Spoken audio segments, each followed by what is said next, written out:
Hi everyone, welcome to FTI coaching. I hope आप सब बहुत अच्छे होंगे और मन लगाकर पढ़ाई कर ही रहे होंगे। आप लोग डेली प्रैक्टिस करते रहिए और रिवीजन करते रहिए। आज हम लोग इस लेक्चर में करेंट अफेयर्स से संबंधित कुछ एमसीक्यू और डिस्क्रिप्टिव से रिलेटेड कुछ करेंट अफेयर्स को हम लोग अध्ययन करेंगे। तो आइए हम लोग देखते हैं। अभी हाल फिलहाल में डिक्सोनिया फॉसिल से संबंधित भीमबेटका रॉक पेंटिंग बहुत ज़्यादा न्यूज में रही है। तो भीमबेटका रॉक पेंटिंग को आपको ध्यान में रखना है। भीमबेटका रॉक पेंटिंग को यूनेस्को वर्ल्ड हेरिटेज 2003 में शामिल किया गया था। तो ये आपको याद रखना है, हो सकता है आपसे पूछ लिया जाए। ये देखिए कनक रेले जी हैं, इनका हाल ही में निधन हो गया है। ठीक है, तो ये शास्त्रीय नृत्य के दिग्गज कनक रेले जी हैं।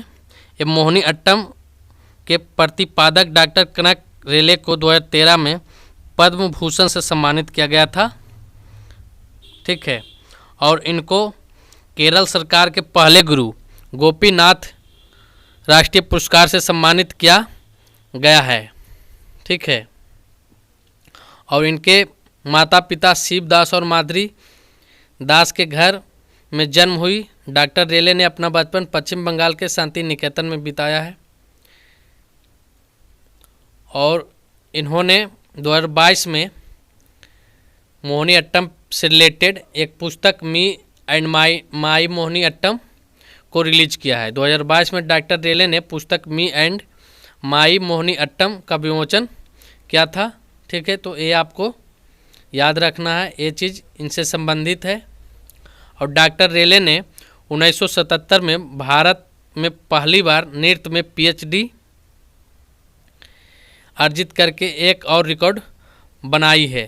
ठीक है, तो ये आपको याद रखना है। और 1973 में डॉक्टर रेले ने बम्बई विश्वविद्यालय से संबद्ध स्नातक, स्नातकोत्तर और पीएचडी डिग्री प्रदान करने वाले नालंदा नृत्य कला महाविद्यालय की स्थापना की है। ठीक है, तो ये भी इनसे संबंधित है। देखें यहाँ पे इनको पद्म विभूषण 2013 में मिला और 1973 में इन्होंने नालंदा नृत्य कला महाविद्यालय की स्थापना की और 1977 में इन्होंने उसी नालंदा महाविद्यालय से इन्होंने नृत्य में पीएचडी की है। ठीक है, तो ये आपको याद रखना है। और 2022 में इनका बुक जो है me and my Mohiniyattam release किया गया था। तो इनसे संबंधित आपको जो भी न्यूज है आपको ध्यान में रखना है। अब हम लोग देखते हैं संगीत नाटक एकेडमी अवार्ड। ठीक है, जो हाल ही में न्यूज में रही है, ये भी द हिंदू आर्टिकल का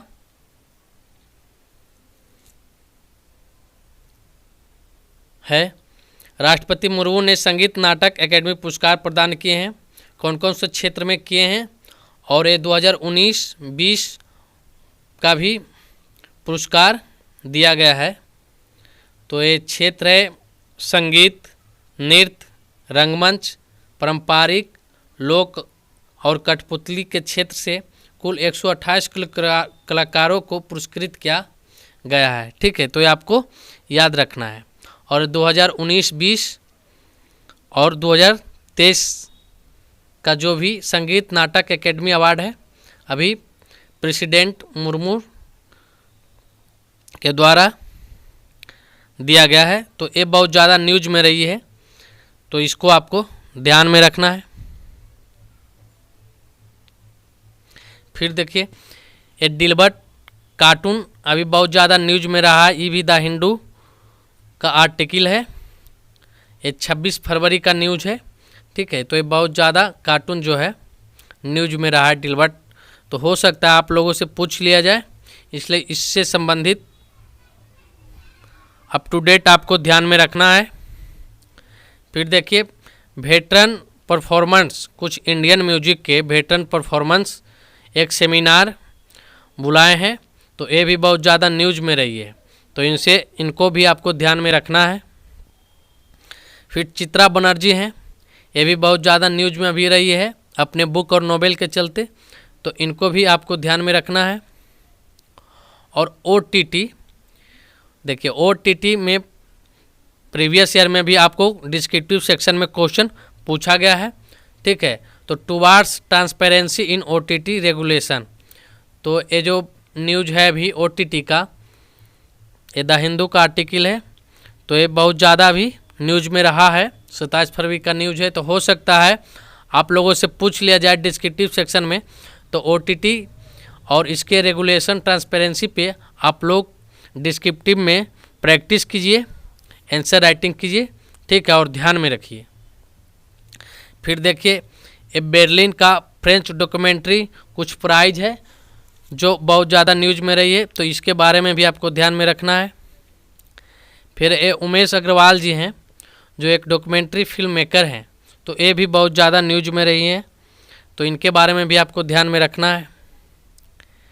देखिए अभी ये भी बहुत ज़्यादा न्यूज में है, सेंसरशिप से रिलेटेड ये प्रोटेस्ट हो रहा है सेंसरशिप का, ठीक है। This is not a film documentary review, Jafar Panahi, timeless protest against authoritarianism and censorship. तो हो सकता है डिस्क्रिप्टिव सेक्शन में आप लोगों से पूछ लिया जाए कि प्रोटेस्ट किस वजह से हुआ, किस कारण से है, किस चीज़ से संबंधित है, ठीक है। तो इसके ऊपर आपको लिखने के लिए बोला जाए, तो इसके ऊपर भी आप डिस्क्रिप्टिव में प्रैक्टिस कीजिएगा, आंसर राइटिंग कीजिएगा, बहुत ज़्यादा न्यूज में रहा है इसलिए। फिर देखिए इमेज अवार्ड है, ये भी बहुत ज़्यादा न्यूज में रहा है, तो इनसे संबंधित भी आपको ध्यान में रखना है। और ये कुछ आर्टिस्ट हैं, 83 लगभग आर्टिस्ट हैं जो अपने वर्क को शोकेस किए हैं नागेश्वर राव पार्क इन मैलेपुर में, ठीक है। तो इनसे संबंधित भी आपको ध्यान में रखना है। तो आप लोग पढ़ते रहिए, खुश रहिए और एंजॉय कीजिए। हम लोग फिर नेक्स्ट लेक्चर में मिलेंगे।